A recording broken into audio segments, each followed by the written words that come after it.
right. It's Friday night, and a better song, and something is cool. Something. I'm totally botching that, but it's Friday night, and we're going to talk about sex, and we're going to talk about non-traditional sex. So, I'm excited. I hope everybody's excited to join us. We are going to turn it over to the producer, Ashley, in just a minute, but I just want to welcome everybody to the show. This is taking place on Friday night instead of our normal Wednesday night because we had to reschedule Valentine's Day night, which was when I was planning to go on. And we had our great guest who was willing to reschedule with us. So that's what we're doing.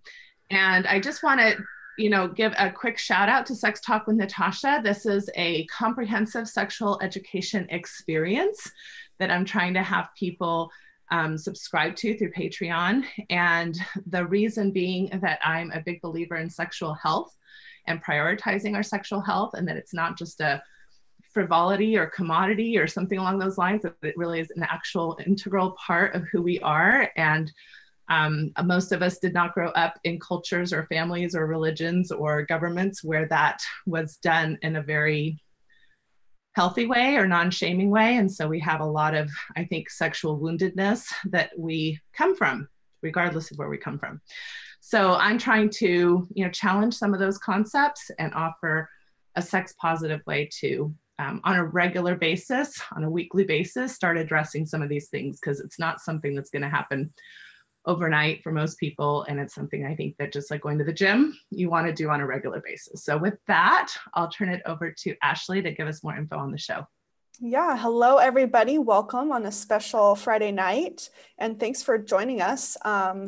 And for anybody that's joining that's new, here's a quick breakdown of what to expect. We're going to be going for about an hour. The first 20 minutes or so, Natasha's going to teach us some stuff about our topic, which we have a great topic tonight. If you are just tuning in, we're going to talk about what kind of logistics should I consider when wanting to stay sexually and mentally healthy while having multiple sexual relationships.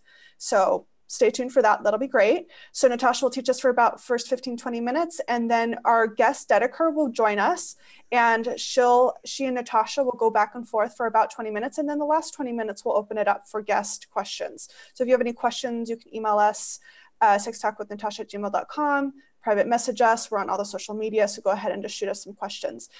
For those that are watching on Facebook, the first half an hour will be free on Facebook, and then the whole entire episode will be on Patreon. So you can head over there and subscribe. That's patreon.com/sextalkwithnatasha. And just so you know what else you're getting, not just what Natasha said, we have some fun stuff happening. Natasha does weekly blog posts. She does homework assignments. They're actually fun, so don't get worried about that. We have online courses right now that are going on right now. We're talking about how to talk to your kids about sex, and there's just a lot more going on. So go check it out. We really want you guys to be a part of it. You're going to learn a ton. And if anybody's interested in seeing Natasha professionally, you can head over to her online practice at Symmetry Solutions. That's symmetrysouls.com. So we are excited that everybody's here. So I'm going to send it back over to Natasha. Okay. So the topic tonight, like we've talked about, is how to kind of go about the logistics of managing multiple sexual relationships in one's life. And so I thought I would start off by just naming off some of the situations that people might be in as to why they might find themselves having these questions. So I think the very typical presentation for this is that people are dating, and they're not dating exclusively. So they're in that stage of life where they're maybe interested in finding a partner, but they haven't settled down with anybody just yet. And so they're dating around, dating different people, and possibly having sex with or some type of sexual activity with different people. Another reason would be having an affair, and that's not something I'm going to cover tonight because that's not something that has the consent of all participating partners or non-participating partners. So we're not going to talk about that, but that's another reason why one might find themselves with multiple partners. Another reason would be negotiated open relationship with a primary partner. So you're in a primary relationship, and now you're wanting to either explore some level of either polyamory or polysexuality or openness in your relationship. And that can really be a huge spectrum of types of things that people can negotiate together. So that's one way that happens. And then lastly, not that this list is all exclusive, but lastly, you might be a person who maybe orients yourself or considers yourself naturally polyamorous or polysexual, so that all along, those are the kinds of relationships you want to have. And you're open about that, and you seek communities where there are other people who are wanting those kinds of relationships. So that's kind of a basic breakdown as to why people might be in a situation with multiple sexual partners. We could do a deep dive into each one of these, and I've got 10 minutes. So I decided, because of how the question was asked, that I would really focus more on the individual and how the individual is deciding how to make these decisions, how to negotiate these decisions for themselves, how they think through these types of options, and maybe some of the things that they're facing as they're going along the way. So the number one kind of area I wanted to cover is what I would call monogamous privilege. And so what I mean by that is, anytime that we use the word privilege, it really means that the world orients itself around a certain group of people. And a certain group of people is usually the majority. And so, for example, we live in a non-wheelchair privileged world. Okay, most of the time, most people don't have to navigate a wheelchair. And many, many situations that those of us who do not have to navigate a wheelchair, we wouldn't even think twice as to why it would be difficult to navigate a wheelchair, because we don't have to do it. So it's just not constantly on our mind. But somebody who is trying to navigate a wheelchair notices when there isn't a ramp, or when there's only stairs and not an elevator option, or when the doors are too skinny for the wheelchair to pass through, right? So they do notice those things. And what's interesting about privilege is that those of us who have it tend to, on top of things, get offended when we're called out on it. So it's like, I'm not privileged, or I don't have, a bias against wheelchair people or anything like that. I'm perfectly, tolerant and kind and care about people who are in wheelchairs. But that's not the point. The point is that the world does not orient itself to those people. And so those people are at a disadvantage. So that's what I mean by monogamy privilege. That when you receive a wedding invitation, it's for you and a guest, not you and guests, right? Or it's for, people just kind of assume. There's a lot of assumptions as well about people who aren't settled down. Whether it's that you're kind of slutty or sleazy, especially if you're a woman, or you're a bachelor with commitment issues, or you're not having the right type of connective sex, that you're only after kind of like a physical animalistic type of sex that's passion filled and not really into love and those kinds of things. So we have a lot of these stigmas and myths and misperceptions that are abound from a monogamous culture. And if you're in a monogamous relationship, you probably don't notice those things, but people who are not do notice those things, and either oftentimes find themselves feeling marginalized or defensive or angry or hurt or silenced, right? A lot of those types of things. So my number one idea about this is just to, first of all, validate that.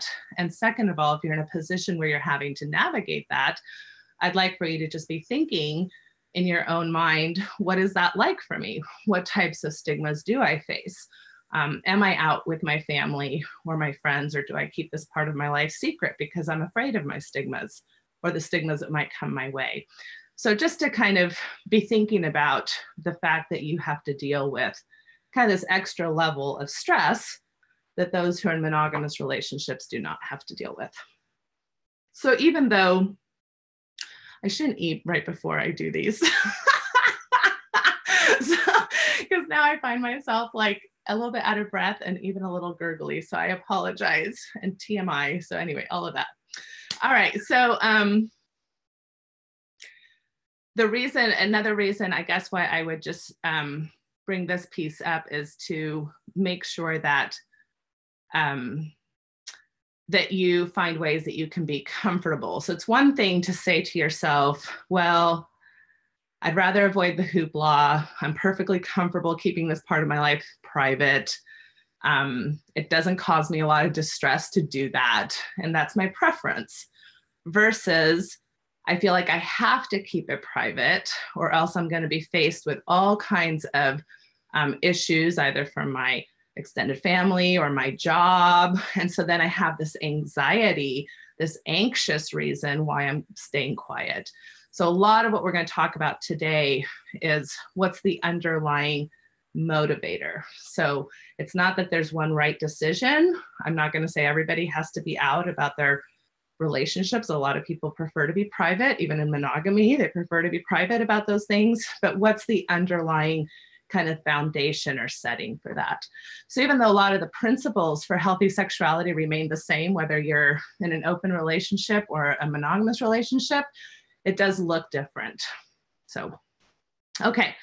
So the number 2 point I'd like to just point out is really asking yourself the question, why, what are my motivators for engaging in these types of scenarios where I have multiple sexual partners? So for example, is it something that I'm curious about and maybe see as a short-term part of my life?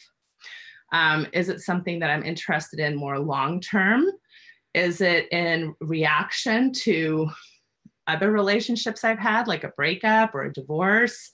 Is it aligned with my values, or am I in tension with my values, right? So again, it's one thing if your values are kind of like, well, as long as it's consensual and, you know, loving, it doesn't really matter who I'm having sex with, and you're in that type of relationship. It's very different when you're opting to have multiple relationships, but your values are like, I don't know if this is right with God, or I don't know if I'm being moral, or so that there's no right or wrong answer to that. But what is your relationship with those types of thoughts, right? So that would be an invitation I would have for you to consider.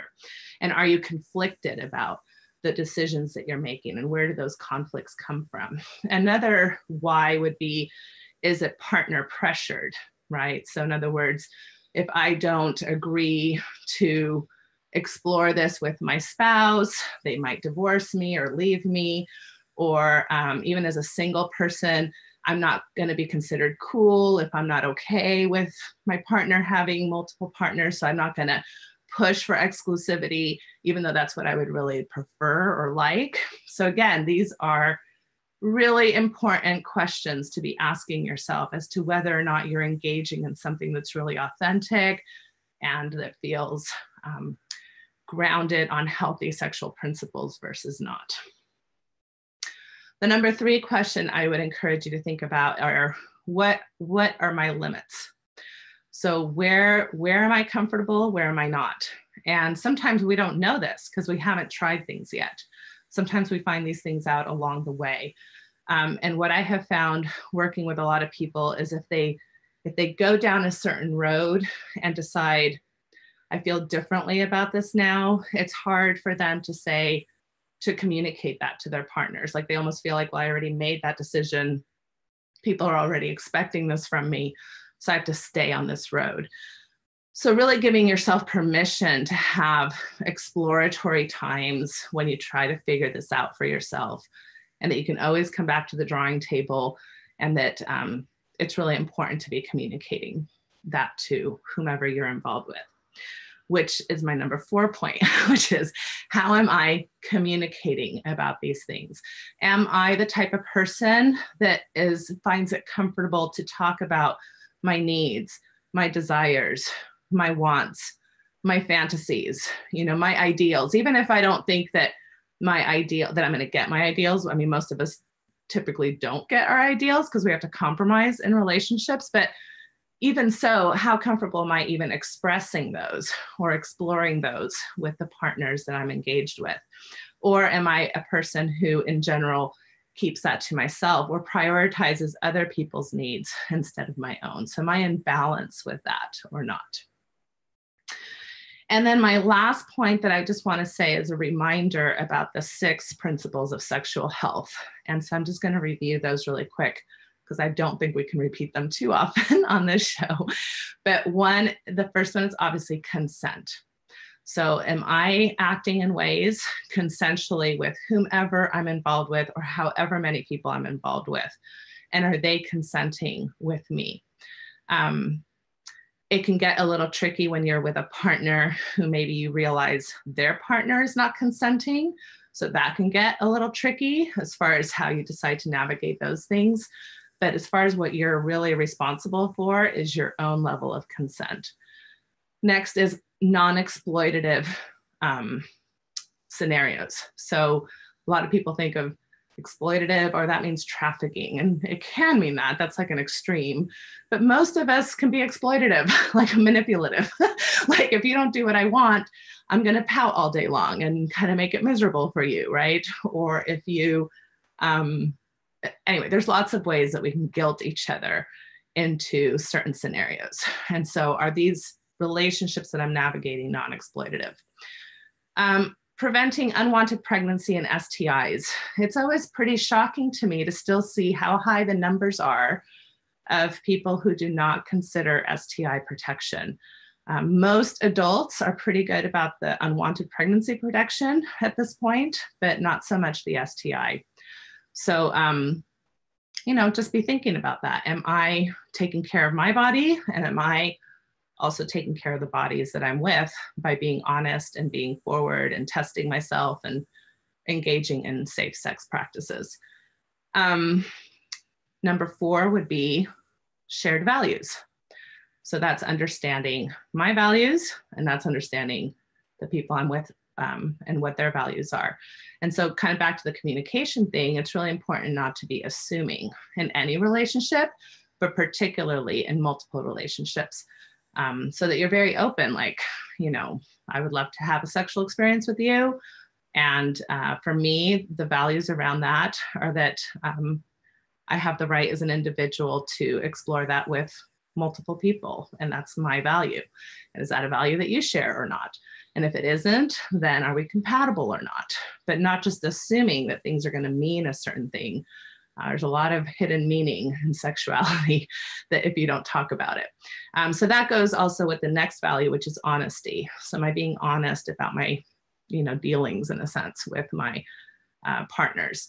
And the last one would be mutual pleasure, which, you know, is the fun part, which are we making sure that not only can I prioritize my own pleasure, but is the pleasure of my partner being, or partners being prioritized. So those are my basic overviews of self-care, self-thought, self-negotiation as you begin or maybe already have started having multiple relationships. I think important things to be thinking about. And at this point, I'd like to welcome our guest so that she can ask me more direct questions.